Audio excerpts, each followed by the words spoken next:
Tamil book படிக்கிறது தான் படிக்கிற ஃபேமஸான புக்ஸ்லாம் படிக்கலாம்ல. பொன்னியின் செல்வன், வேள்பாரி.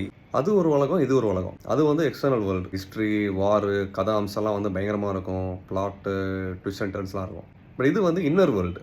நமக்குள்ள நடக்கிற நமக்குள்ளேயே நிறைய ஒரு கான்ஃப்ளிக்ட், போராட்டம் இருக்கும். டெய்லி நம்ம வீட்டுக்குள்ள நடக்கிறதுலேயே நிறைய விஷயங்கள் இருக்கும். ஸோ அதுதான் வந்து இவர் எக்ஸ்ப்ளோர் பண்ணியிருப்பாரு. அப்படி என்னப்பா சொல்றாரு அவரு? வேற என்ன, நம்ம உள்ளுக்குள்ளேயே இருக்கிற போராட்டம் தான். நிறைய நேரங்கள் நமக்கு ஒரு சில விஷயம் சொல்லணும் போலே இருக்கும். சொல்லிடலான் இருக்கும், ஆனால் சொல்ல மாட்டோம். சொன்னால் நல்லா இருக்காது அப்படின்னு சொல்லிட்டு. அந்த மாதிரி நமக்கு நிறைய தாட்ஸ் வரும். பட் அதில் அந்த தாட்ஸுக்கு ஏற்ற மாதிரி ஆக்ட் பண்ண மாட்டோம். ஸோ இவரோட கதை அம்சமே அந்த மாதிரி தான் இருக்கும். சுற்றி முற்றி வீட்டுக்குள்ளே இருக்கிற டொமஸ்டிக் லெவலில் வந்து என்னென்ன விஷயங்கள் இருக்குது, நம்ம தாட்ஸ் என்னவா இருக்குன்னு சொல்லிட்டு. என்ன மாதிரி ஆளுங்களுக்குலாம் இந்த புக்கு செட் ஆகுமா? ஒன்றும் இல்லை, நிறைய பேர் நம்ம பார்க்கும்போது வந்து அமைதியாகவே இருப்பாங்க.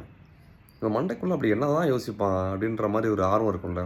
அந்த மாதிரி க்யூரியாசிட்டி, நம்ம மைண்டில் என்ன மாதிரி தாட்ஸ்லாம் வரும்னு சொல்லி ஆர்வம் இருந்துச்சுன்னா இந்த புக் அவங்களுக்கு செட் ஆகும்னு தோணுது. ரெண்டாவது வந்து ட்விஸ்ட் அண்ட் டர்ன்ஸ் அந்த மாதிரி எதிர்பார்க்காம, த்ரில்லராக இருக்கும் அந்த மாதிரிலாம் எதிர்பார்க்காம வந்து யதார்த்தமான லைஃப்பில் வந்து ஒரு அவ்வளோ சுவாரஸ்யம் இருக்கும்.